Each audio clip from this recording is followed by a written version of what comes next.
Iris Shin stared at her phone screen. The fluorescent lights in the break room hummed overhead, a faint electric whine that drilled into her skull. 2 full minutes had passed since she'd sent the message. I got demoted.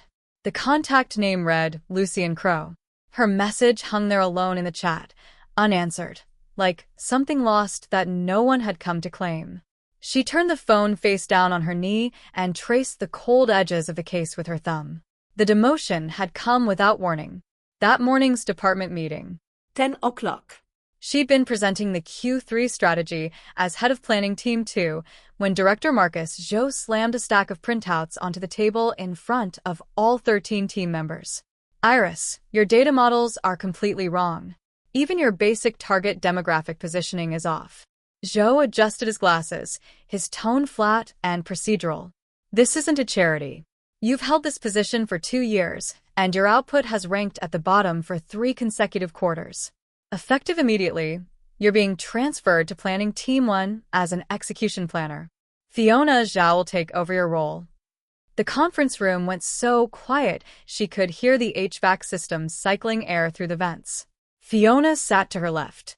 She showed no surprise at the announcement, simply gathering her documents with practiced calm, like she'd known this was coming all along. Iris looked down at the papers that had been thrown at her. The edge of one sheet had sliced the skin between her thumb and forefinger. A few tiny beads of blood welled up. She didn't defend herself. She'd built her data models from the market research Fiona had provided. The target demographic framework was the same one Fiona had used the previous quarter.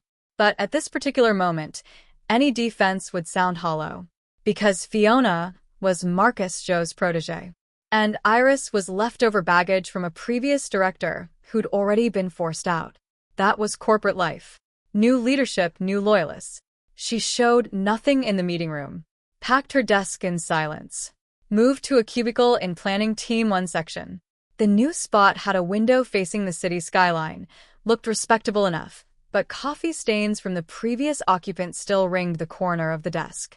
Her new colleagues looked at her sideways, some with pity, some with barely concealed satisfaction. Most with deliberate avoidance, the way people steer clear of someone carrying the scent of failure. At lunch, she fled to the break room and sent Lucian Crow that message. Her phone buzzed. She looked down. 2 words on the screen. Understood. She stared at those 2 characters for 10 full seconds. Her mouth twitched into something that almost resembled a smile. That was Lucian. Always concise. Always controlled. Never one word more than necessary. They'd known each other 8 years since college. She was the only woman he'd take late-night calls from. He was the contact pinned permanently to the top of her phone. The space between them was so charged that everyone around them assumed they were together, and yet so undefined that neither of them had ever crossed it. Iris was about to type a message asking if he was free tonight when her phone buzzed again. Not a text. A company-wide notification. She assumed it was some routine administrative memo. Opened it without thinking. Her pupils contracted. Asterisk, internal company announcement. Due to the unreasonable demotion of a close associate of our managing partner, effective immediately, the $20 million project cooperation with the Department of Employee Iris Shen is terminated. Asterisk. Sender, CEO's office. Timestamp, 1:47 p.m., exactly 3 minutes after she'd sent her message. Iris shot to her feet. Her chair slammed into the wall behind her with a dull thud. She dialed Lucian in the same breath. Busy signal. She tried again. Still busy. The break room door swung open. Marcus Zhou strode in, face dark as a thunderhead, Fiona and 2 vice presidents trailing behind him. His eyes landed on Iris like poison knives. Iris. Chairman's office. Now. Iris gripped her phone, knuckles white. She didn't explain. What would be the point? Lucian Crow was a managing partner at Crown Capital. That $20 million project was the annual strategic partnership between Crown and her company. If he said the cooperation was terminated, the project was dead. Not because of contract terms. Not because of business interests. Because of a single message. I got demoted. Understood. 3 minutes. $20 million. A question slammed into her with sudden force. How had Lucien known about the demotion? She'd only said, "I got demoted." No department, no company, no specific position. But he'd pinpointed her department, her name, which meant a ridiculous thought flickered through her mind. Unless he'd known it was coming.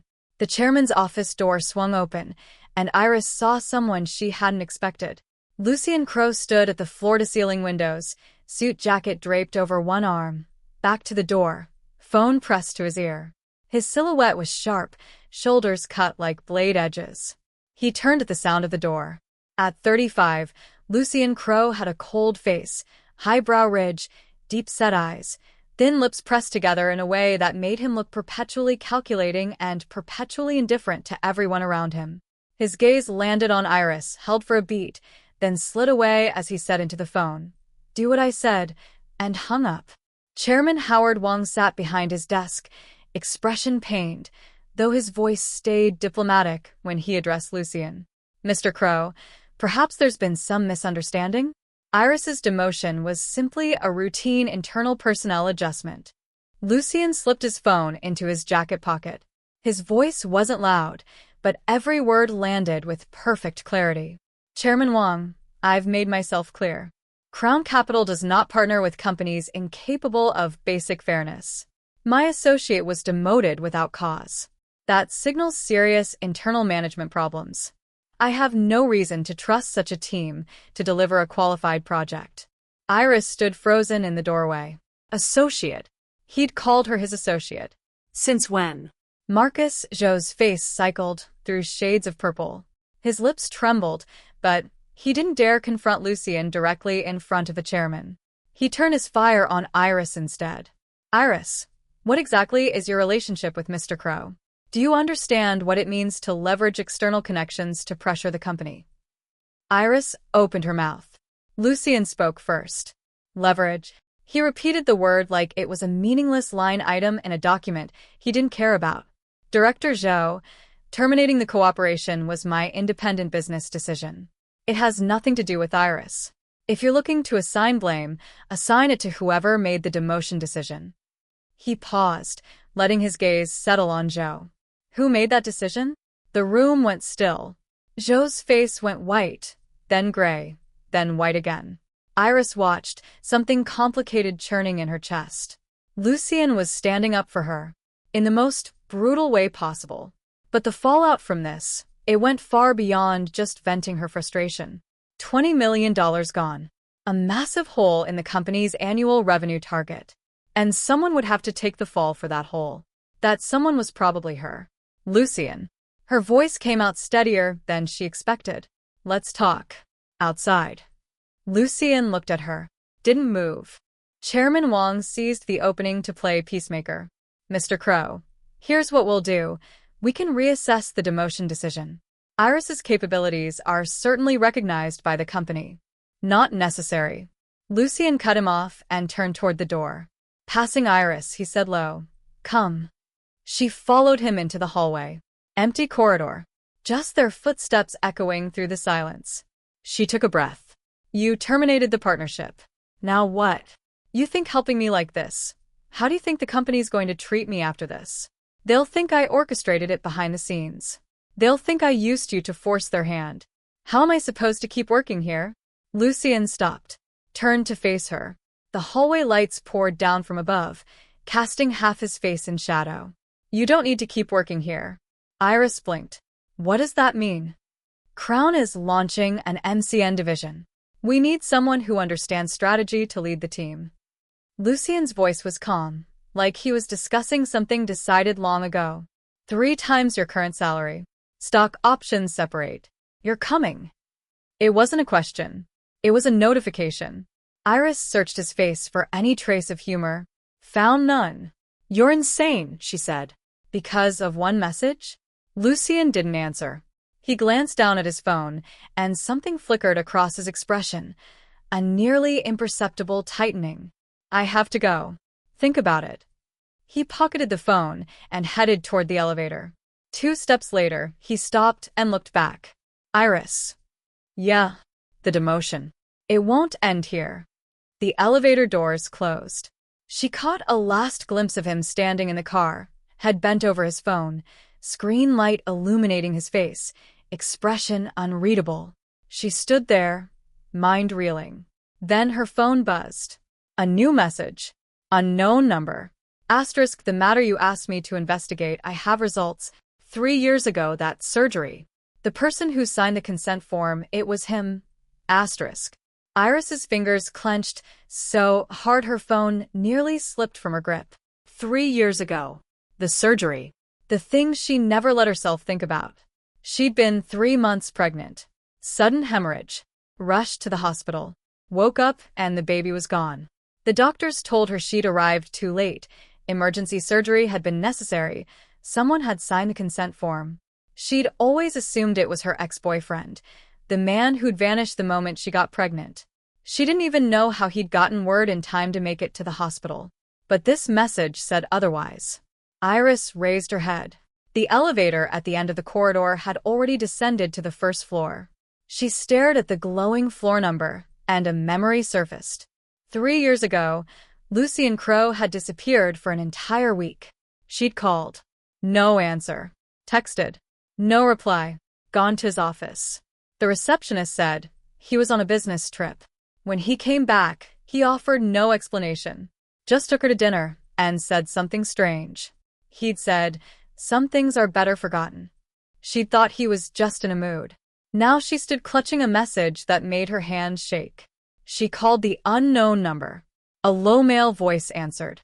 Miss Shin, the documents are in your email. You should look at them yourself. Who asked you to investigate this? The man paused. You did. 6 months ago. 6 months ago. That was right after she'd had a fight with Lucien, because she discovered he was secretly investigating her ex-boyfriend. At the time, she'd thought it was absurd.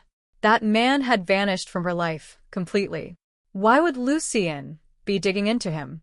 Now she had the sinking feeling she'd been guessing in the wrong direction. She hung up, finger hovering over her email app. Opened it. Newest message. Encrypted sender address. Attachments. Several images. She opened the first one. A surgical consent form. Patient name, her own. And, in the signature line, a name. Under the hallway lights, that name hit her eyes like a needle. Her breath stopped. The fire door at the end of the corridor banged open. Marcus Joe emerged, face dark, and sneered when he saw her by the window. Iris. Chairman says don't bother coming in tomorrow. The company will give you N+1 severance. Everyone sees through your little games now. She didn't look at him. Her eyes were still locked on her phone screen. Joe, irritated by her silence, added, don't act so high and mighty. Sleeping your way up isn't exactly new in the corporate world.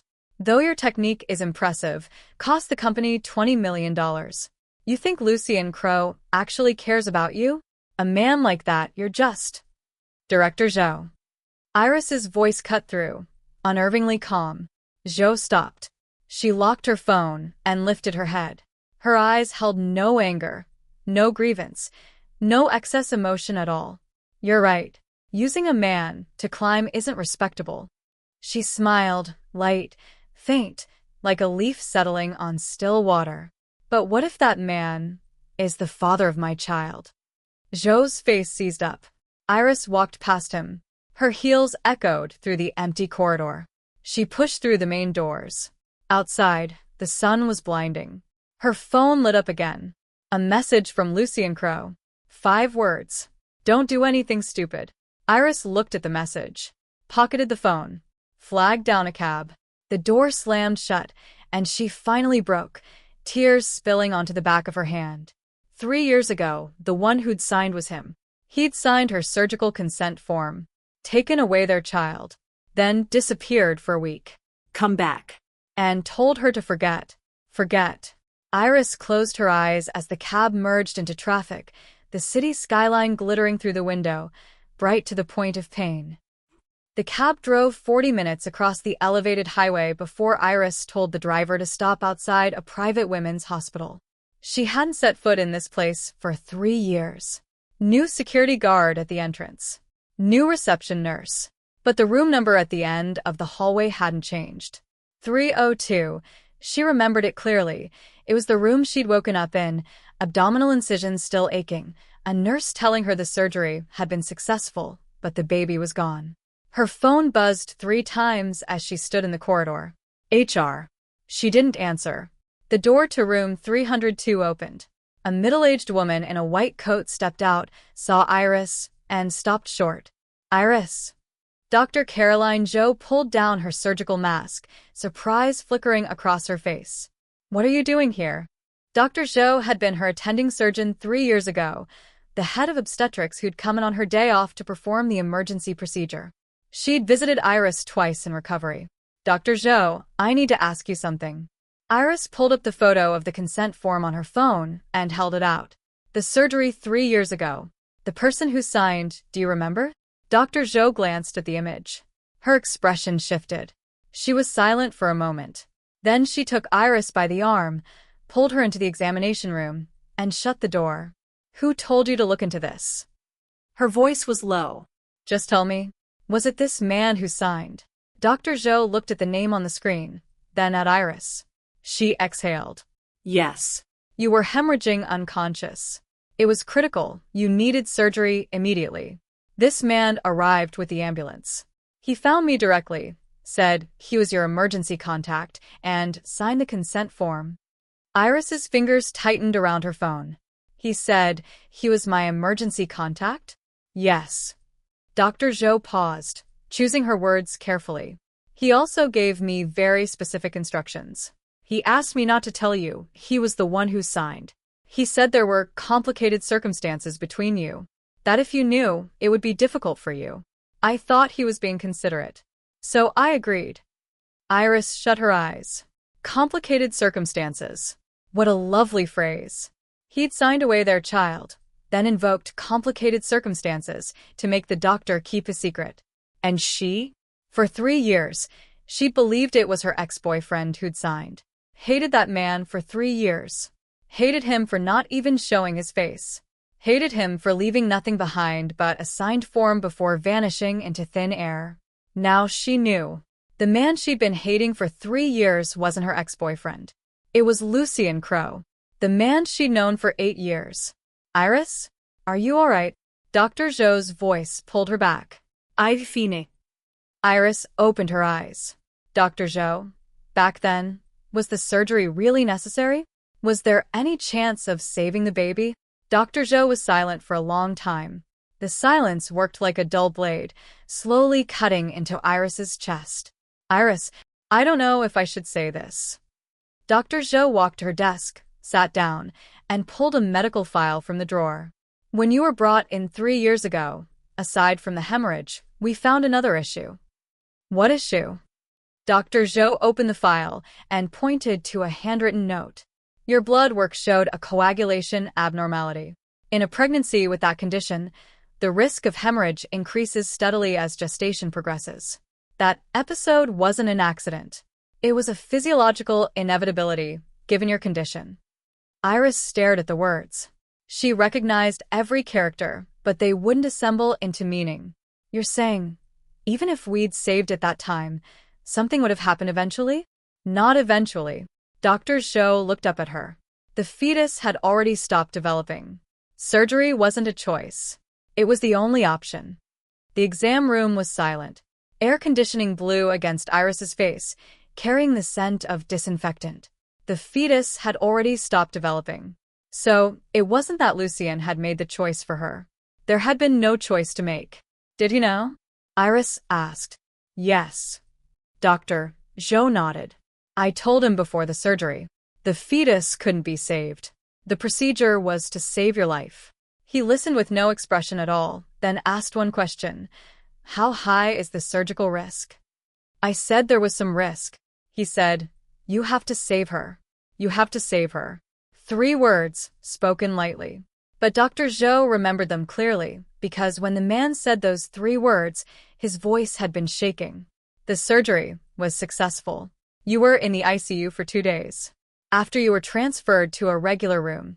He came to see you, but he only stood in the doorway. Never came in. Dr. Zhou closed the file.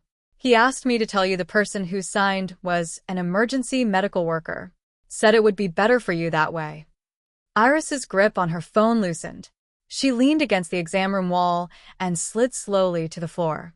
Iris. Dr. Zhou rushed over, alarmed. Are you okay? I'm fine. Iris's voice was muffled. My legs just gave out. She sat on the floor, and her mind became a projector, rewinding the past 3 years frame by frame. The week he'd disappeared, he'd been at the hospital. Some things are better forgotten. He'd been talking about the surgery. His secret investigation into her ex-boyfriend. He'd been trying to find out if that man had shown up when she needed him most. They'd fought, gone cold, reconciled. Fought again, gone cold again. Across 8 years, the distance between them ebbed and flowed. He'd never confessed. Neither had she. 2 planets in separate orbits, occasionally drawing close, never colliding. She'd always thought they just weren't brave enough. Now she understood.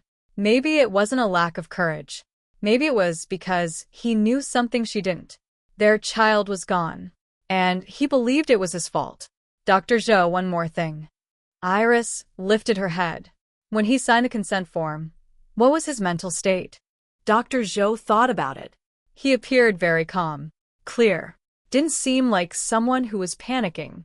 But when he signed, the tip of his pen punched a hole through the paper. Iris closed her eyes.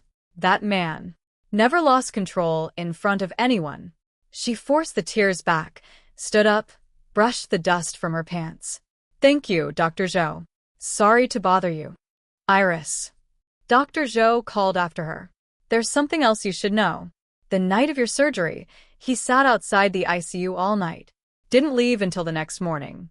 The nurses said when he left, his eyes were red. Iris didn't turn around. She pulled open the door and walked out. The hallway was quiet. Her heels clicked against the marble floor, sharp and hollow. When she stepped out of the hospital, her phone buzzed again. This time, it was Lucien calling. She looked at the name flashing on the screen and answered. Where are you? His voice was hoarse, not the cold, steady tone she was used to. The hospital. 3 beats of silence on the line. Which hospital? His voice shifted, tightening with something she'd never heard before. Are you hurt? Are you sick? Iris didn't answer. Instead, she asked, Lucien, 3 years ago, that week you disappeared. Where were you? A soft inhale. Then a long silence. So long she thought he'd hung up. You investigated. Not a question. A statement. Answer me. I was at the hospital. Which hospital? A pause. Benevolence Women's Hospital. Iris gripped the phone. Standing on the hospital steps, the sun stretching her shadow long across the concrete. Why didn't you tell me? Her voice was quiet, nearly swallowed by the wind. More silence. Then Lucien said something she hadn't expected. Because after I signed that consent form, your ex-boyfriend showed up. Iris went still. He came? When? The day after your surgery. He showed up at the hospital, asking the nurses for your room number. I stopped him. Asked him what he wanted. He said he was there to take responsibility. Said he knew you were pregnant and was willing to step up. Lucien's voice was terrifyingly calm. I said one thing to him. What? I told him you didn't need his responsibility. Iris's breath caught. And then he left. But before he went, he said something. Since someone already made the choice for her, there's nothing left for me to take responsibility for. Lucien paused. He said, made the choice. Like the child had been taken, not lost. She heard the ice in his voice. Her ex-boyfriend still believed, to this day, that she'd chosen to terminate the pregnancy. And Lucien had let him believe it. Shouldered that weight for 3 years. Let Iris hate the wrong man. Why didn't you explain? Her voice cracked. Why didn't you just tell him the baby couldn't be saved? And what would that have changed? Lucien's voice was soft. Would you have believed it? Iris opened her mouth. Nothing came out. She realized, with sudden clarity, if Lucien had told her 3 years ago that the baby couldn't be saved, would she have believed him? She'd just been dumped by her ex. She was emotionally wrecked. Lucienne had always occupied an ambiguous, undefined space in her life. If he'd said the baby was already gone, she would have assumed he was covering for himself. Lying. Her physical condition had appeared completely normal at the time. So, you chose to hide it from me. Her voice was raw. Let me hate the wrong person. Let yourself carry the blame. I thought with enough time, you'd forget. Lucienne said. I didn't expect you to go digging. Iris closed her eyes and remembered, 6 months ago, why had she suddenly started looking into it? Because an anonymous email had appeared in her inbox. One line. Asterisk, are you sure the person who signed your surgical consent form 3 years ago was your ex-boyfriend? Asterisk. She still didn't know who'd sent it. Lucienne. 6 months ago, someone sent me an anonymous email telling me to look into the surgical consent form. She said. Was that you? Silence on the line. That silence was louder than any answer. Why did you want me to find out? Her voice finally fractured. I thought you wanted it buried? Lucienne didn't answer directly. Instead, he said something that seemed to come from nowhere. Iris. Do you know why I terminated the partnership? She blinked. It wasn't about the 20 million. He said. It was because, when Marcus Joe demoted you, he said something. What? He said you'd been in that position for 2 years, and your output had ranked at the bottom for 3 consecutive quarters. Iris's fingers tightened around the phone. I knew about your demotion 3 minutes before you messaged me, before you even sent that text. Lucienne's voice was heavy. Because Fiona Zhao in your department, I placed her there. The words hit like ice water poured over her head. What? Every quarter, the market research data Fiona submitted to you, the models were wrong. And they were wrong in a very specific, very consistent way. Exactly the kind of errors that would make your proposals miss the mark. Marcus Joe thought Fiona was his pawn. But Fiona was mine. No inflection in his voice at all. I needed you to be demoted. Iris's entire body went rigid. You needed me to be demoted? Yes. Lucienne said. Because only if you were demoted would I have grounds to terminate the $20 million project. And only if that project was terminated would Howard Wong panic. And only if he panicked would he agree to let Crown acquire 51% of your company's equity. Iris felt her brain overheating, gears grinding, components shrieking. So, the demotion, you designed it? She forced the words out one at a time. Yes. Fiona is yours? Yes. The project termination, that was part of your plan? Yes. Then what about me? Her voice finally ignited. In this chess game of yours, what am I? A pawn? An excuse? The line went quiet for several seconds. You're not a pawn, Lucienne said. You're the reason the entire game exists. Iris froze. 3 years ago, I sat outside that ICU all night, and I understood something. If I didn't have enough power, I didn't even have the right to sign a consent form for you. His voice was quiet, almost like he was speaking to himself. So I spent 3 years building Crown from a small investment firm to its current scale. I needed enough leverage to do one thing. What thing? Make the people who hurt you pay the price. Iris's lips were trembling. Marcus Joe was already at your company 3 years ago. He's the one who introduced your ex to you. Lucienne said. He knew your ex had a fiancé. He made the introduction anyway. You were branded a mistress, pointed at and whispered about by the entire company, forced out. All of it was orchestrated by him. Because you were the previous director's hire, and he wanted to clean house, using the dirtiest possible methods. Her hands were shaking now. She remembered those nightmarish days, 3 years ago. Suddenly, everyone was pointing, calling her a mistress, saying she'd seduced a taken man, saying she was shameless. She hadn't known what she'd done wrong, only that the man who'd sworn he loved her had vanished overnight. Phone disconnected. Messages unanswered. Later she learned he'd had a fiancé all along. And that fiancé was Marcus Joe's niece. You've been investigating this for 3 years? Her voice came out hoarse. Yes. Then why didn't you just tell me? Tell you what? Tell you your most trusted superior sold you out? Tell you a man lied to you for an entire year? Lucien's voice finally broke from its measured calm. Iris, you were in no state to handle that. You were sleeping 3 hours a night. You'd lost 20 pounds. Your mother called me crying because you wouldn't eat. The tears finally fell. She stood outside the hospital, crying without restraint, like a child stripped of every defense. So I spent 3 years putting every piece into position.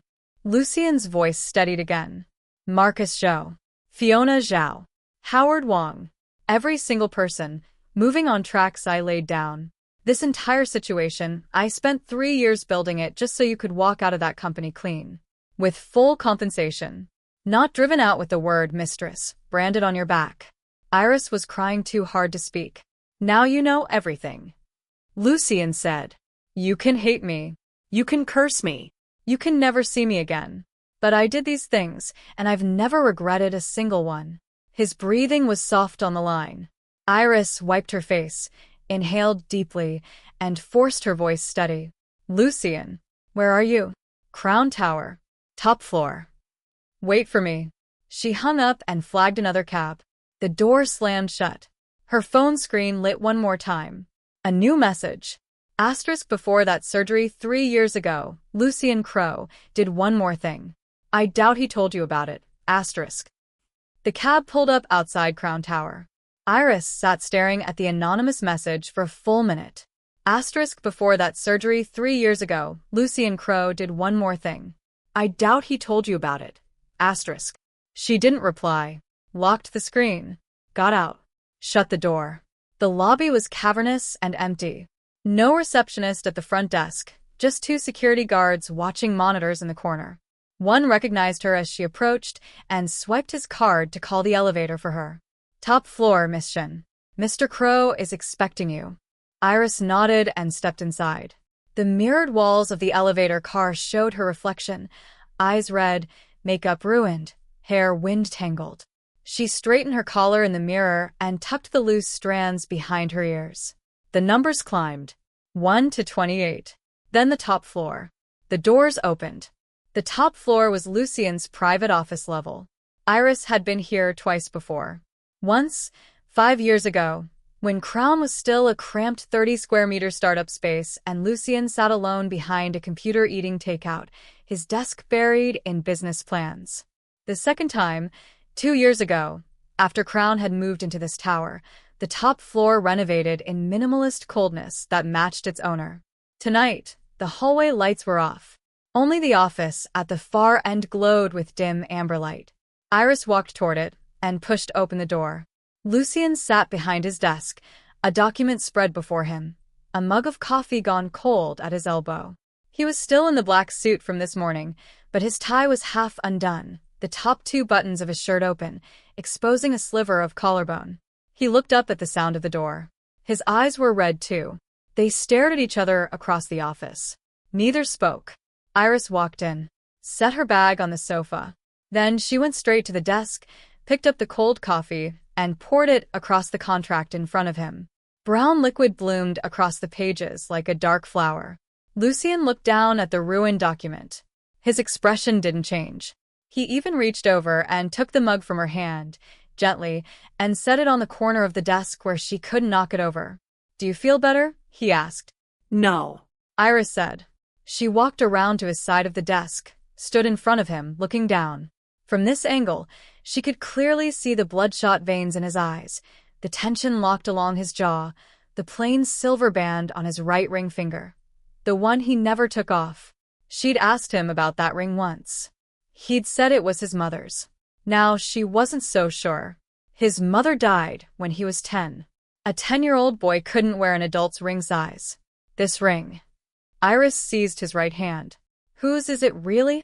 Lucien didn't pull away. Didn't answer. It's my size.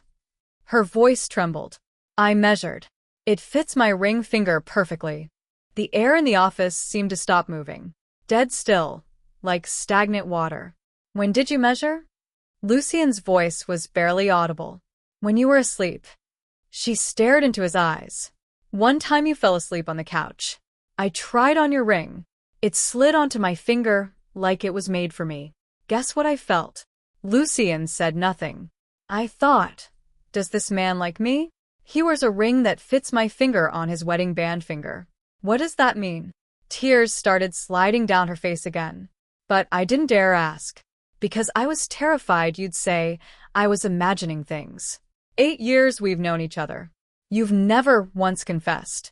Never once said you liked me. What right did I have to think that ring was meant for me? Lucian watched her, his Adam's apple bobbing once. I stopped thinking about it after a while. Decided it was just coincidence. Iris released his hand and stepped back. But now I'm finding out that the Lucian Crow I knew, he's not who I thought he was at all. You hid the consent form from me. Hid a 3-year investigation from me. Built an entire conspiracy to get me demoted. And now you're telling me you hid this ring for me too? When she finished, she felt hollowed out, leaning against the edge of the desk, chest heaving. Lucian was silent for a very long time. So long she thought he was going to answer everything with silence again. Then he spoke. I bought the ring 3 years ago, he said. 3 days after your surgery. Iris's breath caught. You were still in the ICU. I went to the hospital gift shop and bought the cheapest silver band they had. I got your ring size from your ID card in the emergency room locker. His voice was flat, like he was reading a procurement list. The ring was cheap. 320 yuan.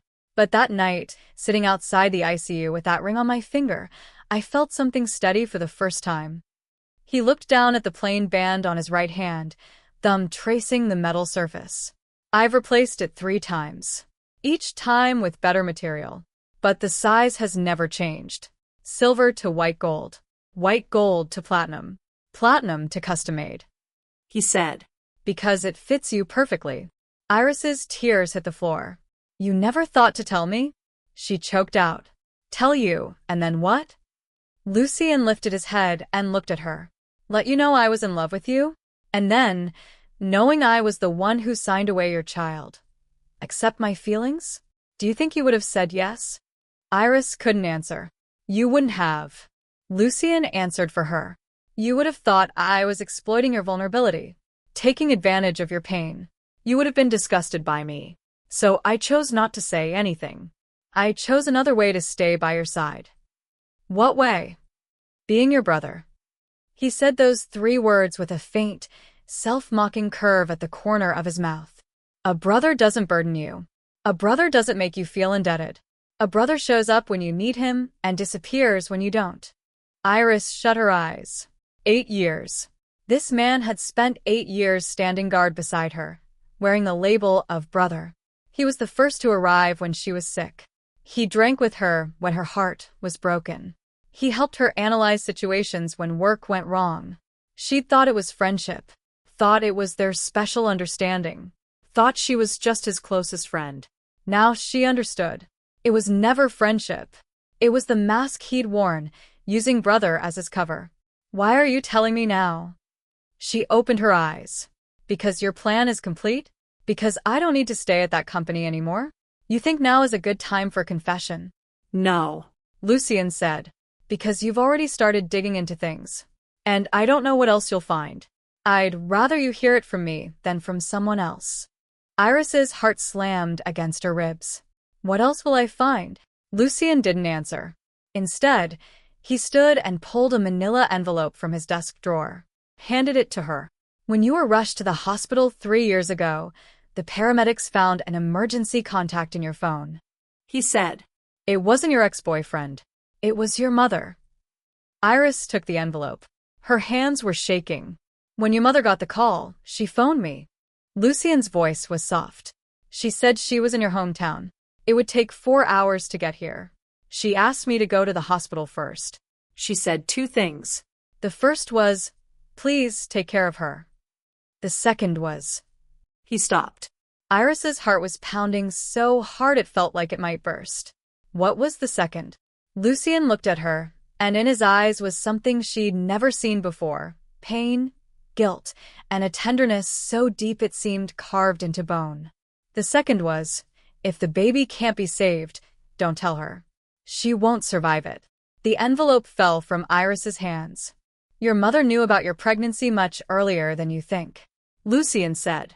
During that time when everyone at your company was calling you a mistress, Your mother came to the city to see you. You weren't home. She waited outside your building for 4 hours. Then she went to your office and saw your ex-boyfriend and his fiancée downstairs. She never told you because she was afraid you couldn't handle it. She went to Marcus Joe and begged him to leave you alone. Joe told her it had nothing to do with him, that you were shameless and brought it on yourself. Iris was trembling from head to toe. Your mother got seriously ill after that. Hospitalized for 2 weeks. She never told you. Lucien's voice finally cracked. She was afraid you'd worry. Afraid you'd do something extreme. She shouldered everything alone. Until the day you were rushed to the hospital. Iris crouched down, picked up the envelope, and opened it. Inside was a photograph. The photo showed a woman with graying hair, sitting on a hospital bed, her complexion sallow, but smiling at the camera. On the back, a handwritten note in Lucien's handwriting. Asterisk, your mother said that if one day you learned everything, I should give this to you. She said the thing she regrets most in her life is not telling you sooner, that she's always been here. Asterisk. Iris clutched the photo and sobbed so hard her whole body shook. She remembered now. 3 years ago, her mother had indeed come to visit. Said she was just passing through. But Iris had worked late that day. By the time she got home, her mother was already gone, leaving only a pot of soup on the stove and a note on the table. The note had read, Asterisk, Yuan, Mama has gone home. Drink the soup while it's hot. Mama loves you always. Asterisk. She'd thought her mother had just been in the neighborhood. Now she knew. Her mother had come to beg the man who'd hurt her daughter. To beg him to let her go. Where is my mother now? Iris suddenly looked up. At home. Your hometown. Lucien said. Her health has recovered, but her legs aren't what they used to be. She fell last year. Hip fracture. Had surgery. Iris shot to her feet. When? March of last year. Why didn't you tell me? She wouldn't let me. She wouldn't let you. So you actually didn't tell me? Iris was nearly shouting. Lucien, she's my mother. She's your mother. That's exactly why I couldn't tell you. Lucien's voice was still calm, but Iris could see his hands trembling. She said you'd just gotten stable at your new company. Said you couldn't afford the distraction. Said her old bones could still hold up, and told me not to burden you. Iris's hand, holding the photo, was shaking uncontrollably. She remembered now. March of last year. Lucien had disappeared for a few days. She'd called, and he'd said he was on a business trip. She hadn't thought much of it. She was long used to his intermittent presence in her life. Not a business trip. He'd gone to take care of her mother. Lucien. Iris's voice was barely a whisper. How many more things have you hidden from me? Lucien looked at her. Silence for a few seconds. Then he said something that sent a chill through her entire body. Are you sure you want to know? Iris didn't answer that question because she wasn't sure she wanted to know. All she knew was that in the past 10 minutes, the past 8 years of her life had been peeled back layer by layer, and beneath every layer lay a truth she'd never seen. Everything she'd thought was coincidence, accident, random chance. All of it had been meticulously engineered. Her mother hadn't just been in the neighborhood. She'd come to beg for her daughter's life. Her ex-boyfriend hadn't vanished. He'd been stopped at the hospital doors by Lucien Crow. That ring wasn't coincidence. It was custom-made for her finger. Her demotion wasn't random misfortune. It was the culmination of a 3-year plan. Iris leaned against the desk, legs weak as wet noodles.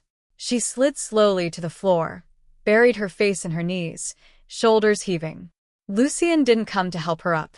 He stood behind the desk, both hands braced on its surface, knuckles white, like he was using every ounce of strength to hold something back. Iris, he said. She didn't lift her head. Don't cry. His voice was so soft it was almost air. When you cry, I don't know what to do. Iris raised her head, vision blurred with tears, and looked at him. You don't know what to do? You did everything. You signed my consent form. You investigated my ex. You spent 3 years building a scheme to get me demoted. You took care of my mother. You can do anything. And now you're telling me you don't know what to do. Lucien's throat moved. Because all those things were things I could do. He said. This one, I can't. What thing? Telling you why I really did it. Iris went still. The office was silent except for the clock ticking on the wall. After everything you've done, isn't it because you? Iris stopped mid-sentence. Because she'd just noticed something. Something she'd been overlooking this entire time. Everything Lucien had done, every single action, had been about solving her problems, protecting her. But every action shared one common thread. He never let her know. He signed the consent form. Didn't let her know. He investigated her ex, didn't let her know. He spent 3 years engineering her demotion. Would never have told her if she hadn't dug it up herself. He took care of her mother. Lied and said he was on a business trip. Every single thing he did, he hid from her. That wasn't how someone in love behaved. Someone in love wanted their efforts to be seen. Wanted to be appreciated. Wanted the other person to think, "You're so good to me." That was basic human nature, the fundamental logic of emotional exchange. But Lucien was different. In every act, he deliberately erased his own traces. Iris's mind raced, and a thought surfaced, so cold it made her skin crawl. Lucien. She stood up, walked to him, and stared directly into his eyes. You didn't do all this because you love me, did you? Something flickered in Lucien's gaze. It was brief, so brief that if Iris hadn't been watching with absolute focus, she would have missed it entirely.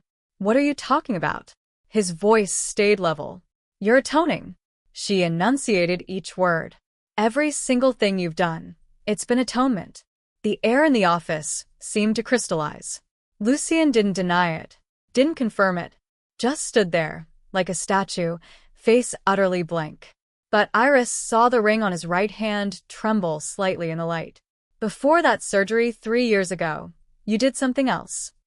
Her voice shook, but she forced herself to continue. Someone sent me a message. Said you did something you never told me about. Lucien's jaw locked. That something wasn't the consent form. Wasn't the investigation. Wasn't taking care of my mother. Iris stepped closer, one step at a time. What was it? Lucien closed his eyes. Are you sure you want to know? He asked the question again, his voice deeper now, dragged up from somewhere in his chest. I've asked you twice. Iris said. You answer with the same question both times, because you don't want to say it. You're stalling. Lucien opened his eyes and looked at her. In his eyes was something Iris had never seen before. Not guilt, not pain. Fear. Lucien Crowe was afraid. This man, who she'd known for 8 years, who could sit outside an ICU all night without blinking, who could terminate a $20 million project without flinching, who could execute a 3-year scheme without a single visible crack. This man who had seen everything and feared nothing. He was afraid now. That thing. Lucien spoke, his voice so hoarse it barely sounded like him. Was the reason you got pregnant. The blood in Iris's veins turned to ice. What did you say? Your pregnancy wasn't an accident. Every word seemed to be pried from between his teeth. It wasn't an accident. Iris felt her brain blue screen, every piece of information freezing on the display before dissolving into static. What the hell are you talking about? Her voice went shrill. How could it not be an accident? I was in a relationship. I was with my boyfriend. Getting pregnant. That's what happens, isn't it? You were on birth control the whole time you were with him. Iris stopped. How do you know that? Because I'm the one who switched your pills.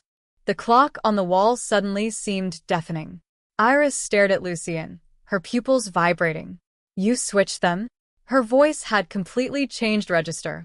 What did you switch my birth control with? Vitamins.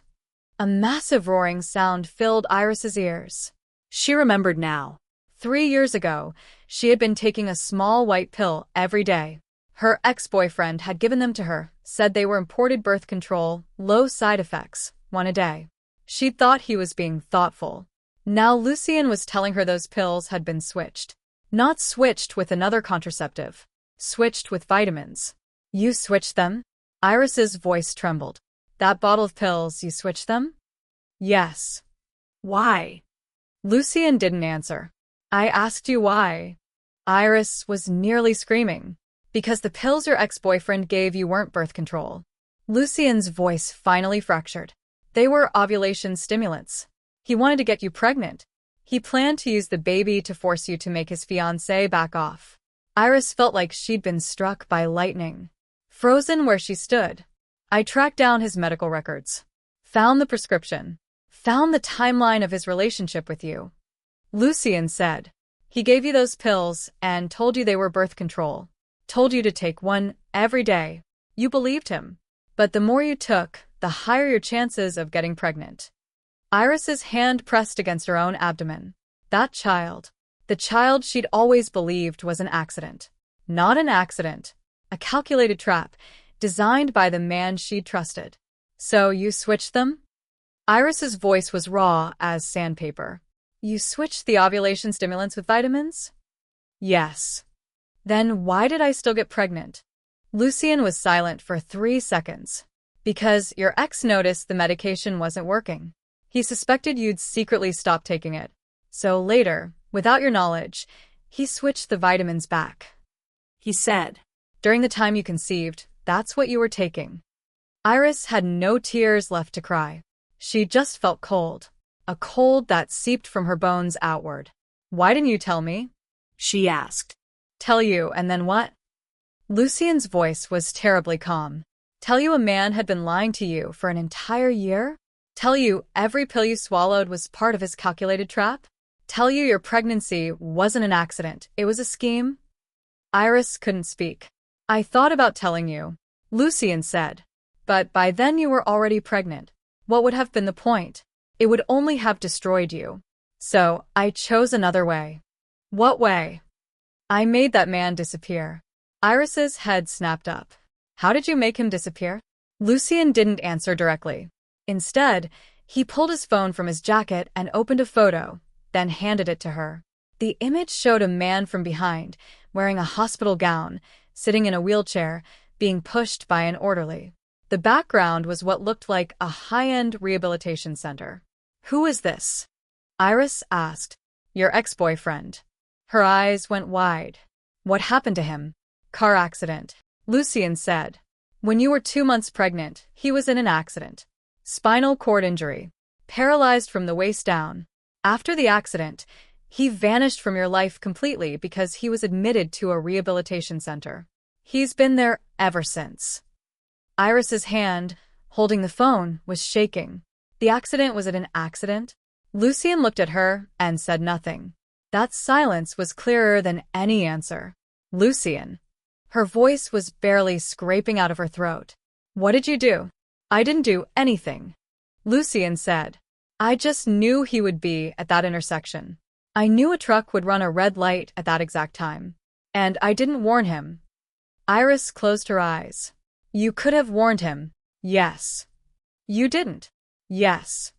You watched him get hit by a truck? Lucien was silent for a long time. Then he said something that shattered her completely. I didn't just not warn him. I made sure he would be at that intersection. Iris's eyes flew open. What did you do? That morning, he received a message saying his fiancée was waiting for him at the cafe on that corner. Lucien's voice held no inflection. I sent that message. Iris's mind went completely blank. He went. Got hit. Spinal injury. Paralyzed from the waist down. Lucien said. The truck was genuinely accidental. But if I hadn't sent that message, he wouldn't have been on that road at that time. So, strictly speaking, I'm the one who destroyed him. Iris leaned against the desk, utterly drained. Do you understand what that means? Her voice was so quiet. You destroyed a man's entire life. He nearly destroyed yours. Lucien said. I simply let him reap what he sowed. You paralyzed him. He cost you a child. They stared at each other, and in both their eyes was something neither had ever seen in the other before. Iris's tears started falling again, but this time it wasn't from sadness. It was from fear. She suddenly understood exactly how far the man standing in front of her would go for her sake. He would destroy a person, destroy a company, destroy anyone who stood in her way. Lucien. Her voice shook. What are you? Lucien walked to her, reached out, and wiped the tears from her face with his thumb. His fingers were cool, the pad of his thumb slightly calloused from years of gripping a pen. "What I am isn't important," he said. "What's important is that from the moment you handed me your umbrella in the rain 8 years ago, my life has been yours." Iris froze. 8 years ago. The rain. The umbrella. She remembered. Final year of university. A stormy evening. She'd been leaving the library with her umbrella when she saw a guy sitting on the steps of the academic building, soaked through, eyes vacant, like a walking corpse. She'd walked over, shoved the umbrella into his hands, said, "Don't stay out in the rain, you'll get sick," and run off. That guy was Lucien Crow. She found out later that day was the anniversary of his mother's death. "I kept that umbrella for 8 years. Lucien said. "What you did for me, it was a small thing. But to me, it was the only kindness anyone showed me that entire year." Iris's tears wouldn't stop. "So, I spent 8 years returning every ounce of that kindness to you." Lucien's voice finally warmed. "Maybe I did it the wrong way. Maybe it was too extreme. Maybe it scares you. But it was all I could do."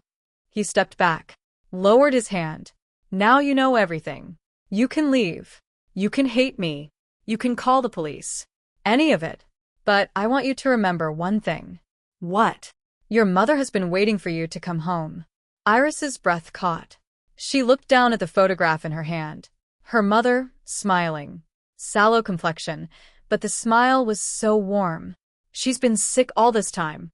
Why didn't you tell me?" Her voice was hoarse. "Because she wanted to tell you herself," Lucien said. "She said her greatest regret in life was not being there when you needed her most.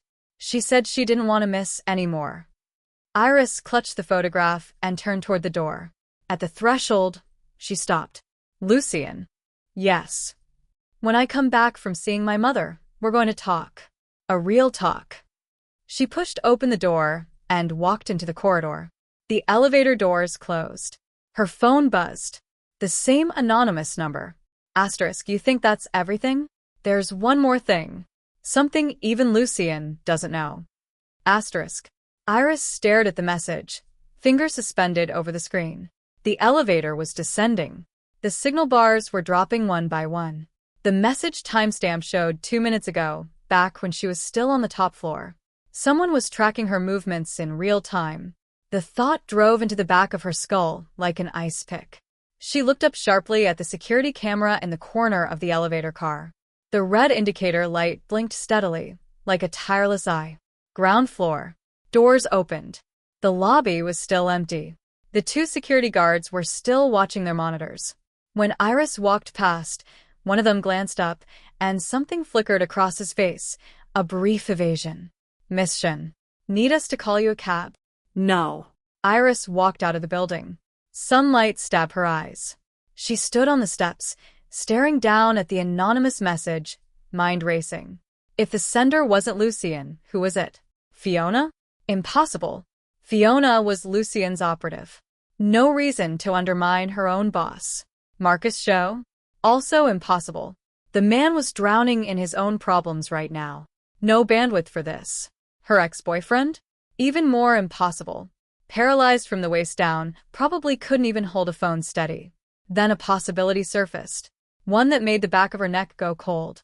She dialed the unknown number. 3 rings. Connected. "Miss Shin. Ready to hear more?"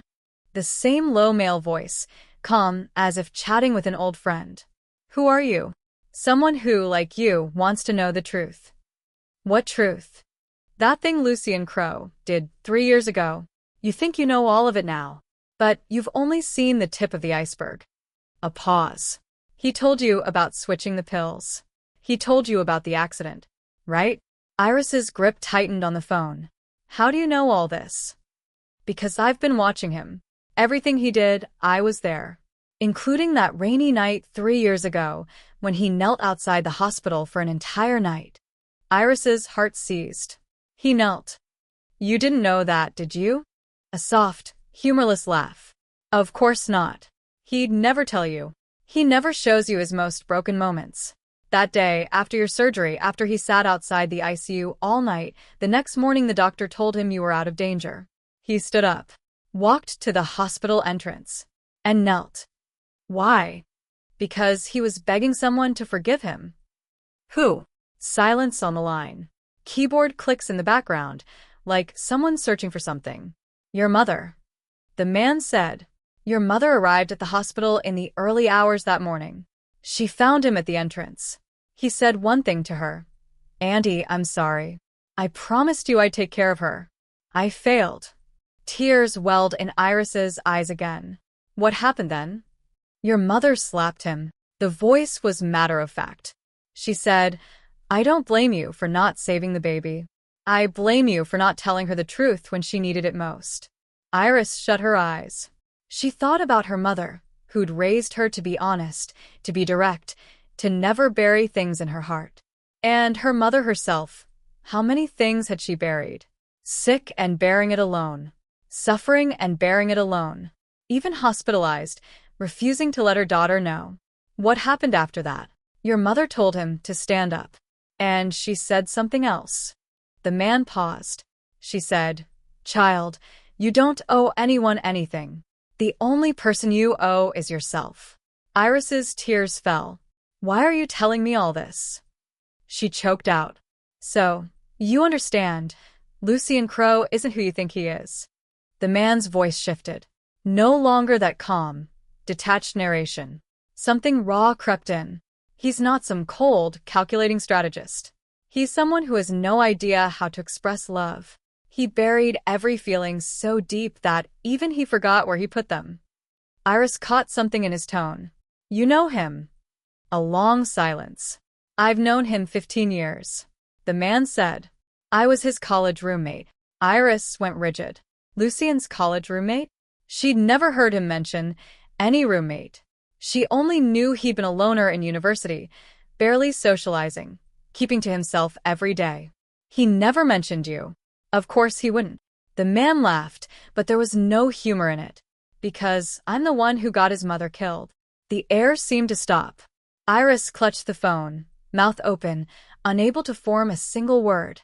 His mother died on her way to pick him up from school. It was parent-teacher conference day. She was coming. The man's voice dropped low. But I got in trouble at school. I was afraid my parents would be called.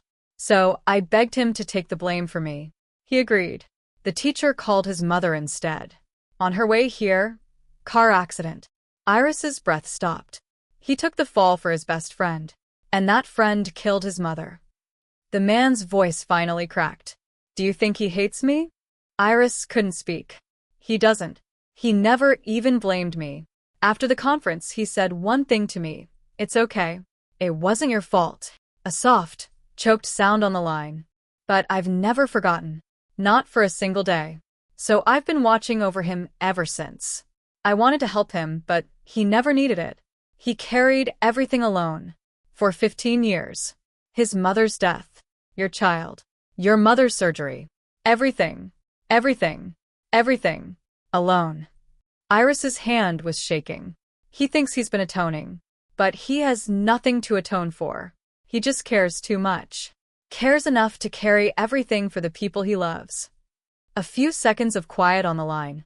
Iris, I'm telling you this not to make you pity him. The man's voice steadied. I'm telling you so you understand. There is someone in this world who has loved you for 8 years, in his own way. Maybe the wrong way. Maybe a way that scares you. Maybe a way that makes you think he's lost his mind. But it's everything a man who doesn't know how to love himself can give. Iris stood on the steps of Crown Tower, crying so hard her body shook. Where is he now? She asked. Top floor. I just came from there. He went back. He can see the building entrance from the top floor window. He's watching you. Iris's head snapped up. The glass facade of Crown Tower glittered in the sunlight. The top floor windows reflected blinding light. She couldn't see anything inside. But she knew. He was there. I'm going back up. Wait. The man stopped her. There's one more thing. Something he probably doesn't even know himself. What? 3 years ago, the day you were rushed to the hospital, do you know what he was doing right before he got the call? What? He was about to sign an equity transfer agreement. The document would have transferred 30% of Crown Capital's shares to you. He was planning to give you everything and disappear. Iris's mind went blank. He never signed it.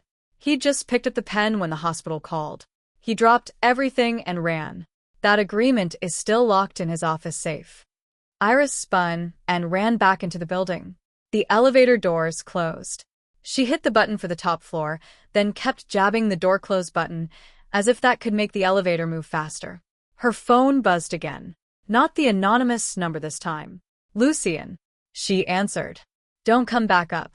His voice was steady, but she heard the tremor beneath it. I'm already in the elevator. Iris. Don't talk.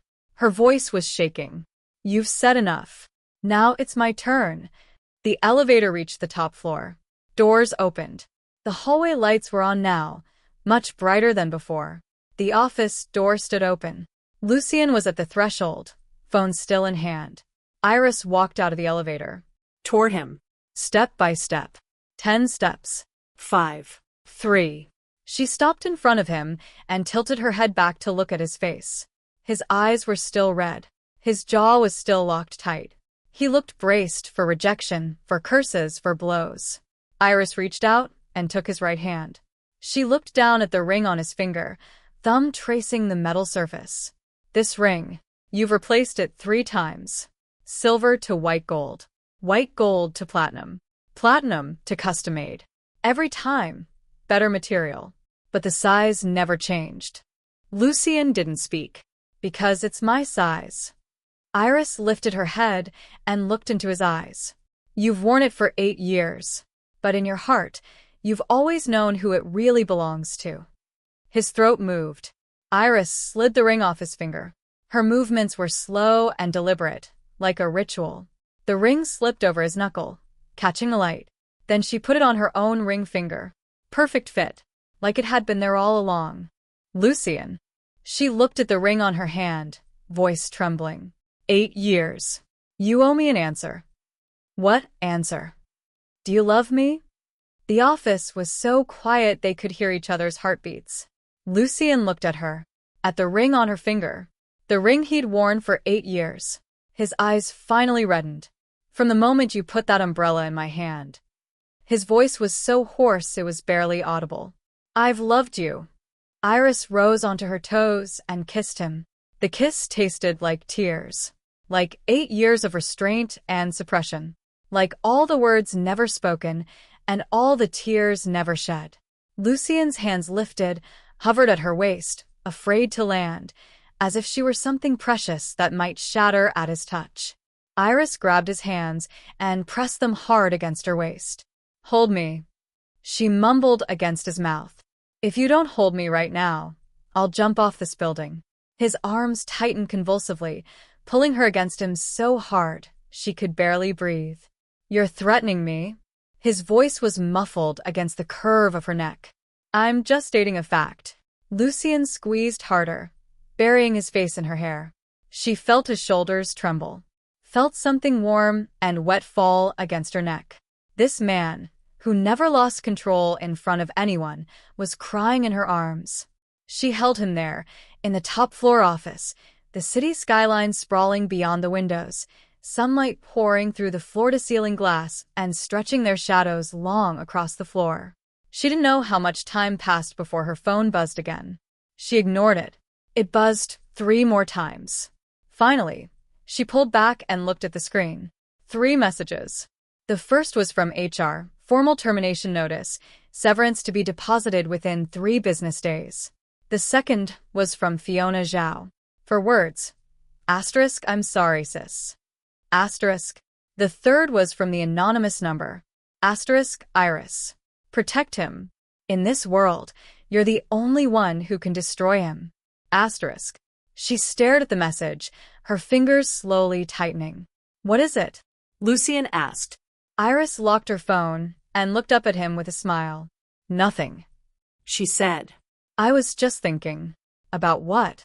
You said you put my ex in a rehabilitation center. How much did that cost? Lucien blinked. Why are you asking that? I want to go see him. Why? Iris didn't answer.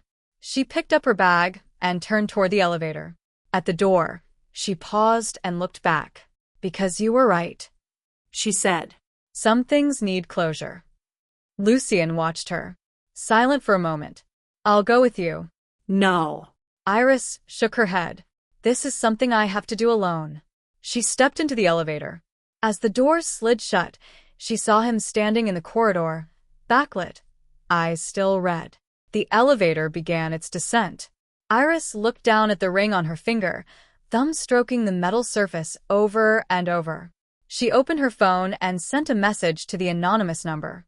Asterisk, who are you? Asterisk. The reply came instantly. Asterisk, his roommate. And the beginning of your next story. Asterisk. Iris stared at the message. The elevator reached the ground floor. Doors opened. She walked out. The sun was blinding. Her phone lit up again. Asterisk, Rehabilitation Center address. 88 Westbrook Road, Building 3, Floor 5, Room 508. Asterisk. Asterisk, he's been waiting for you. Asterisk. The hallway of the rehabilitation center was painted pale green, a color supposedly chosen to calm people down. Iris didn't think it was working because her heart hadn't beat normally since she'd walked into the building. Room 508 was at the end of the corridor. A patient information card was taped to the door. She didn't read it. She'd already memorized the name in the elevator, recited it 3 times. The name of the man she'd once believed she'd spend her life with. The man she'd hated for 3 solid years. Ethan Chun. She took a breath and pushed open the door. The room was small but immaculate. A pot of pothos sat on the windowsill, its vines trailing down, swaying gently in the air-conditioning breeze. The curtains were pale blue, half-drawn. Afternoon sunlight leaked through the gap and painted a thin line of light across the floor. Someone lay in the bed. Iris stood in the doorway, looking at his profile. 3 years had carved deep marks into him. He was much thinner, cheekbones jutting sharply, eye sockets sunken. His skin was unnaturally pale, like a plant that hadn't seen sun in too long. His hair had grown past his shoulders and was pulled back carelessly, loose strands falling around his face. He turned at the sound of the door. Iris saw his eyes. Those eyes she'd once thought were beautiful and gentle. Now they were like 2 pools of stagnant water. No ripples. But at the sight of her, a ripple crossed the surface. Iris. His voice was hoarse, barely human, the dry rasp of someone who hadn't spoken in a long time. She walked in, set her bag on the nightstand, and pulled up a chair. Ethan. Her voice was calm, so calm it sounded foreign to her own ears. It's been a while. Ethan stared at her for a long time. Long enough that Iris wondered if he'd forgotten how to speak. Then he smiled. It was a faint smile, light and bitter, carrying something Iris had never seen in him before. You finally came, he said. I've been waiting 3 years. Iris's hands tightened slightly. You knew I'd come? I knew you'd find out eventually. Ethan turned his gaze to the ceiling, voice quiet. Lucian Crow can't keep secrets. Not because he's bad at it, because he can't bear to lie to you. Iris said nothing. He told you, didn't he? Ethan said. About the pills. Yes. He told you he switched them? Yes. He told you about the accident? Yes. Ethan smiled again. This time there was something else in it. Irony, maybe, or self-mockery. Did he tell you the other thing? He turned his head to look at her. That before the accident. I was on my way to find you. I was going to tell you the truth. That what I'd given you wasn't birth control. It was ovulation stimulants.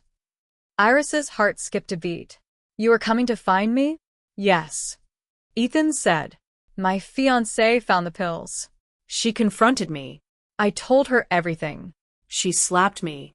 Called me an animal. Said she was going to find you and apologize. His voice started shaking. I didn't stop her. Because she was right. I was an animal. The room was silent for a few seconds. Air conditioning blew against Iris's face, carrying the scent of disinfectant. That morning, I got a message. Ethan continued, saying my fiancé was waiting for me at the cafe on the corner. I went, and then I never stood up again. Iris clenched the fabric of her skirt over her knees. I know Lucian sent that message. Ethan said. I even know the truck driver wasn't his arrangement, that guy really did run a red light. But Lucien knew my fiancé wasn't at that cafe. He knew I'd be on that road at that time. He knew that truck would hit me.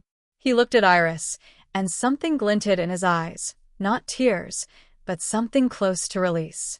Did he know I'd die? Ethan asked. No. He didn't need to know, because he didn't care. Iris opened her mouth, but her throat was locked. You know, Iris. Ethan's voice suddenly softened. I've been lying in this bed for 3 years, thinking about what I did, about how I became this, about whether I ever really loved you. Her fingers tightened. I finally figured something out. Ethan said, I never loved you. I was just using you to get rid of my fiancé, to win favor with my aunt, to solidify my position in the family. You were never a real person to me, just a chess piece. His words were a dull knife, sawing slowly into her chest. But strangely, it didn't hurt, because she'd already known. But you know what? Ethan suddenly laughed, tears spilling from his eyes. In 3 years lying in this bed, the only person who ever came to visit me was your mother. Iris's head snapped up. She came twice. Ethan said. First time, before she was hospitalized herself. She came to beg me to leave you alone. Said she already knew everything. Said she didn't hate me, just wanted me to stay out of your life forever. She was crying when she said it. Said the biggest regret of her life was not protecting you well enough. Iris's tears fell. Second time was after her surgery. Ethan's voice was trembling now too. She sat in that chair, the one you're sitting in right now, and talked to me for an hour.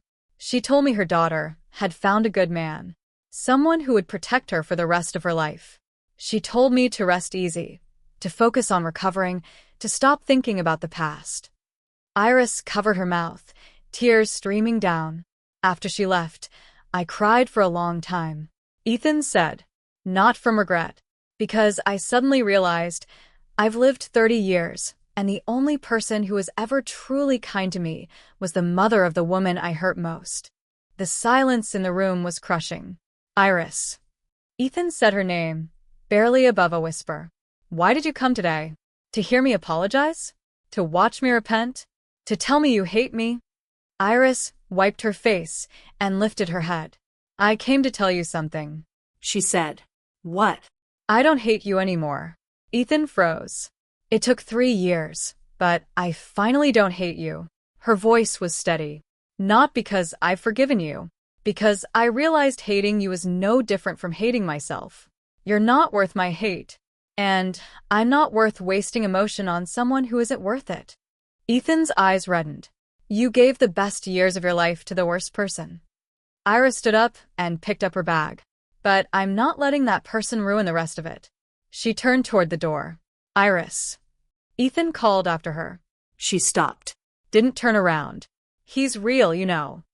Ethan's voice came from behind her. Lucien, his feelings for you are real. The only right thing I ever did in my life was push him toward you. Iris stood at the door, hand on the handle, knuckles white. What do you mean? How do you think you met Lucien? Ethan said. He was my college classmate. After the umbrella thing, he disappeared from my life completely.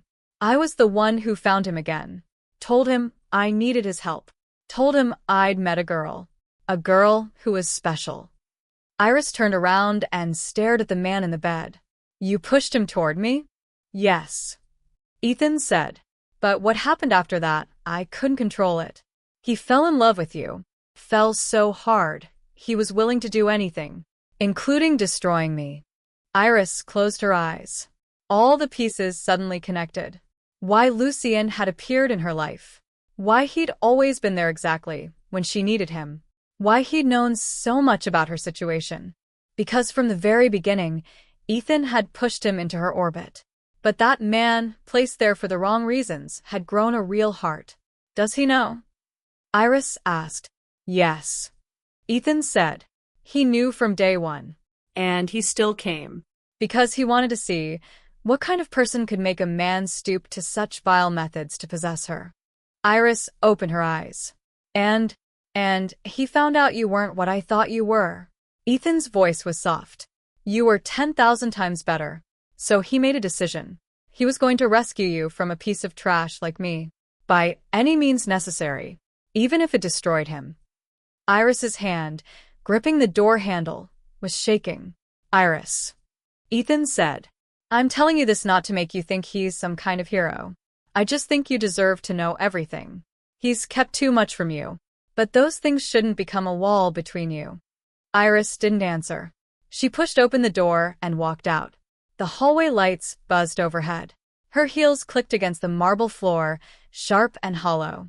At the elevator, she stopped, leaned against the wall, slid slowly to the ground, buried her face in her knees and cried, without a sound. Not from sadness, not from anger, because she'd finally understood. Every single thing Lucien Crowe had done had been about carrying someone else's weight.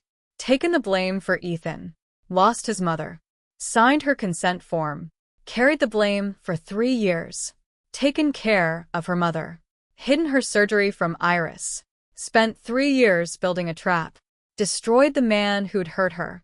He'd shouldered all the guilt, all the debt, all the pain, and given all the goodness to everyone else. But he'd never once asked himself, who carries his weight? Her phone buzzed. She lifted her head, wiped her face, and opened it. A message from Lucien Crowe.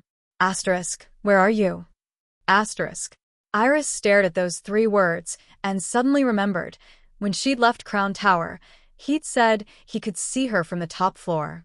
He'd watched her get into the cab, watched it drive to the rehabilitation center, watched her walk into this building. He knew exactly where she was, but he'd asked anyway, because he wanted her to know he was here. Iris typed, deleted, typed again, deleted again. Finally, she sent one sentence. Asterisk, Lucien. Let's start over. Asterisk. 30 seconds of silence after the message sent. Then the screen lit up. Asterisk, okay. Asterisk. 1 word. But Iris felt that 1 word meant more than every love confession ever spoken. She stood up, got into the elevator, pressed the ground floor button. As the doors closed, her phone buzzed again.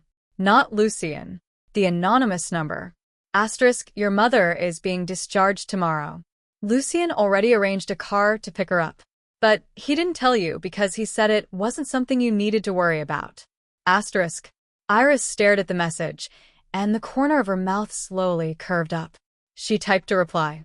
Asterisk, how do you know all this? Asterisk. Instant response. Asterisk, because I'm right beside him. I've watched every single thing he's done. Asterisk. Asterisk, including right now? Asterisk. Asterisk, including right now. He's in his office, looking at a photo of you. Been looking at it for 10 minutes. It's from her birthday last year. He took it without you knowing. Asterisk. Iris couldn't help it. She laughed out loud. The elevator reached the ground floor. She walked out, sunlight warm on her face, unseasonably gentle for late autumn. She stood at the entrance of the rehabilitation center, took a deep breath, and called Lucien. He picked up on the first ring. Did you get my message? Iris asked. Yes. Then why did you only say okay? 2 seconds of silence. Because I didn't know what else to say. His voice was a little thick. I never thought this day would come. What day? The day you'd be willing to start over. Iris gripped the phone, standing in the sunlight, smiling so wide her eyes curved into crescents. Lucien, listen carefully. I'm listening. From now on, you're not allowed to hide anything from me anymore. No more carrying things alone. No more secretly taking care of my mom without telling me. No more standing at the top floor window staring at photos of me for 10 minutes without talking to me. A very soft, very quiet laugh on the other end of the line. How did you know about the 10 minutes? I have people. Iris said. Who? Your mole. Lucien went silent. Iris knew what he was thinking. Who had told her? Was there really a mole beside him? How many more of his secrets had been exposed? Stop thinking. Iris said. All your secrets. I'll find them all eventually. But right now, I only want to know one thing. What? Have you eaten? 3 seconds of silence. Then Lucien said one word. No. Iris sighed. I knew it. Wait in your office. I'm bringing food. You don't need to. Don't say I don't need to. She cut him off. You said you'd listen to me. I never said that. Then say it now. Silence again. She thought he was going to answer with silence like he always did. She was about to speak when she heard him say something. It was so quiet it was almost carried away by the wind. But she heard it clearly. Okay, I'll listen to you. Iris held the phone, standing in the late autumn sunlight, grinning like an idiot.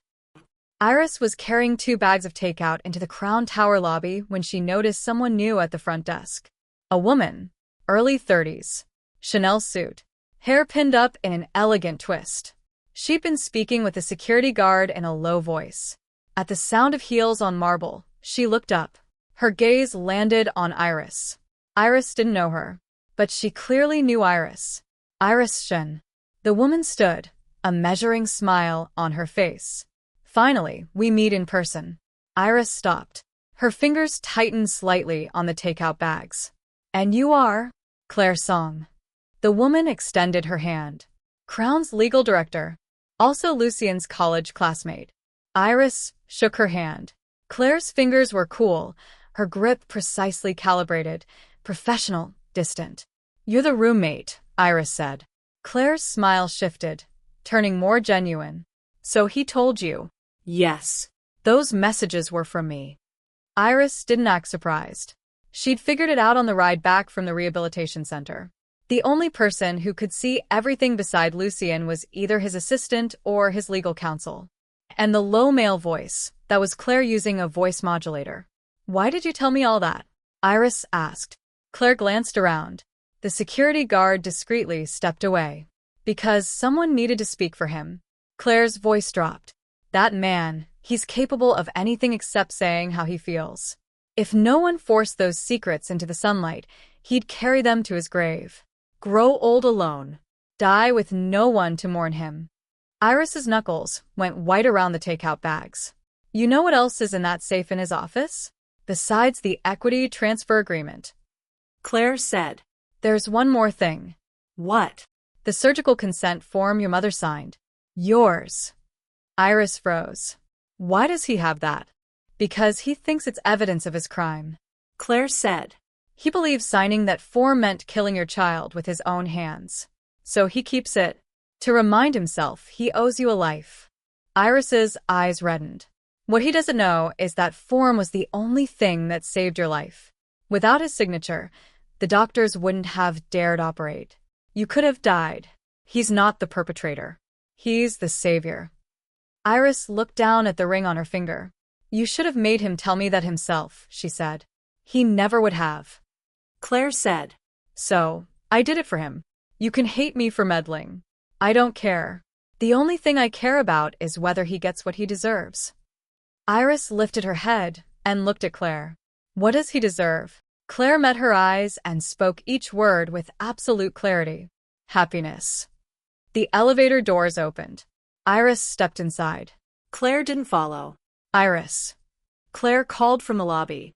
Iris held the door open. After his mother died, he spent 15 years alone. 15 years. He never accepted kindness from anyone. You're the first. Claire said. Don't let him down. The doors closed. Iris watched the floor numbers climb, Claire's words echoing in her head. Top floor. She walked out. The hallway lights were all on. The office door stood open. Lucien sat behind his desk, a stack of documents spread before him, clearly not processing a single word, because his phone was propped up on the desk and the screen showed her photo. That photo from her birthday last year. She'd been blowing out candles, the flame illuminating her face, her eyes squeezed shut in laughter. She had no idea when he'd taken it. Iris stood in the doorway, watching him, this man who was staring at her photo with such focused intensity that he hadn't even noticed her standing there. His profile in the lamplight was striking. The arc of his brow, the bridge of his nose, the line of his lips, every angle precise. But there was something in his expression, not tenderness, not longing, but something closer to reverence. Like he was looking at something precious he'd thought he'd lost forever. Her nose stung. She cleared her throat. Lucien's head snapped up, movements quick as an electric shock. Phone slapped face down on the desk. "You're here." His voice had already recovered its cool composure, like he hadn't just been caught staring at her photo. Iris walked in, set the takeout on the coffee table, and started unpacking containers. Braised ribs, stir-fried greens, tomato egg drop soup. She said. "I don't know what you like, so I ordered what I remembered." Lucien came over and sat across from her. He looked at the food. Didn't pick up his chopsticks. "What's wrong?" Iris asked. "Nothing." He picked up the chopsticks, took a piece of rib, put it in his mouth. Chewed twice. Stopped. "Is it bad?" "It's good." His voice was a little rough. "It's just been a long time since anyone bought me a meal." Iris's hand paused. She remembered what Claire had said. 15 years. He never accepted kindness from anyone. Lucien. She put down her chopsticks. "Yeah. From now on, someone's going to buy you meals every day." He looked up at her. "I mean it," she said. "Unless you don't want to eat food I've bought." Lucien looked down and kept eating his ribs. He didn't say anything, but Iris saw the tips of his ears turn red. They finished eating in silence. As Iris was clearing the containers, Lucien spoke. "You went to see him." She knew who he meant. "Yes." "What did he say?" She thought about it and decided on the truth. "He said he never loved me." Lucien's expression didn't change, but she noticed his fingers tighten around his chopsticks. "He also said the only right thing he ever did was push you toward me." Lucien set down the chopsticks and leaned back against the sofa, staring at the ceiling. "He's right," Iris said. "If he hadn't pushed you toward me, I might never have met you. Then you wouldn't have been hurt so badly either," Lucien said quietly. "But you would have been," Iris said. "You would have carried all your secrets alone, shouldered all the guilt alone, and then one day disappeared without warning, leaving everything to me, right?" Lucien was silent. "Lucien, look at me." He turned his head. "That 30% equity. When were you planning to give it to me?" Something flickered in his eyes. "Claire told you." "Yes." "She also told me you were planning to give me everything and disappear." She stared into his eyes. "Disappear where?" A long silence. "I don't know," he said. "Somewhere no one knew me. Start over." "Start over as what?" "Start over at being a person." Iris's tears finally fell. "What did you do wrong? Why do you think you need to start over at being a person?" Lucien didn't answer. "You didn't do anything wrong." Her voice trembled. "You just care too much. Enough to carry everything for the people you care about. But have you ever thought, those people you care about? They care about you too." Lucien's eyes reddened. "Your mother cared about you," Iris said. "Claire cares about you." And she paused, took a breath. "Me." "I care about you too." Lucien closed his eyes. 2 tears slid down from the corners. Iris stood up, walked to him, bent down, and wiped the tears from his face with her thumbs. "Don't cry," she said. "When you cry, I don't know what to do." Those were the words he'd said to her on the top floor. Now she was giving them back.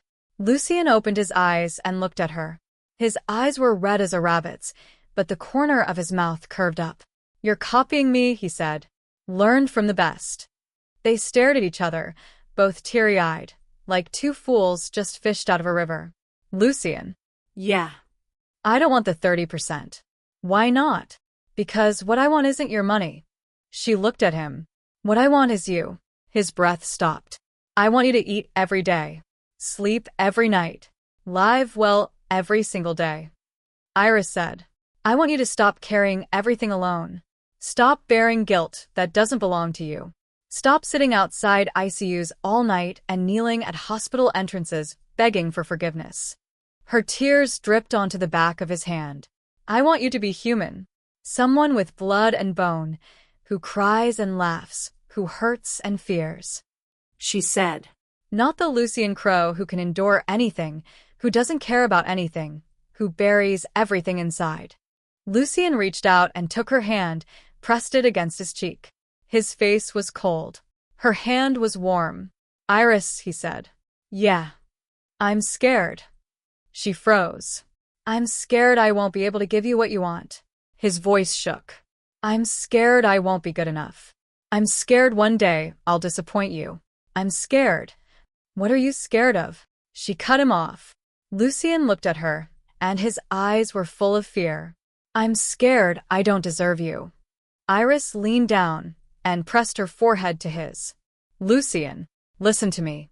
Her voice was soft, so soft. You don't owe anyone anything. You don't owe your mother. You don't owe Ethan. You don't owe me. The only person you owe is yourself. She pulled the ring off her finger and held it in her palm. This ring. You wore it for 8 years. It's been on my hand for half a day, and I feel how heavy it is. Iris said, because your life is pressed into it. Lucien's tears fell again. From now on, you're not allowed to carry things alone. She slid the ring back onto his finger. I'll carry them with you. Lucien looked down at the ring, back on his hand, Iris's hand covering his. Iris. Yeah. I love you. She smiled, tears streaming down. I know, she said. You've loved me for 8 years. In your own way. From now on, let me teach you how to love someone. Sunlight poured through the floor-to-ceiling windows, bathing them both in gold. Iris's phone buzzed. She glanced down. A message from her mother. Yuan, Mama's leaving the hospital tomorrow. Lucien said he'd come pick me up. Don't be mad at him for not telling you. I was the one who told him not to. Mama hasn't done much right in this life. But bringing you two together, that's the best thing I ever did. Iris handed the phone to Lucien. He read it, was silent for a long time. The first time your mother came to see me at the hospital, she said something to me, he said. What? She said her biggest regret was not being there when you needed her most. Lucien paused. But her greatest luck was that someone else was there in her place. Iris looked at him, her eyes full of light.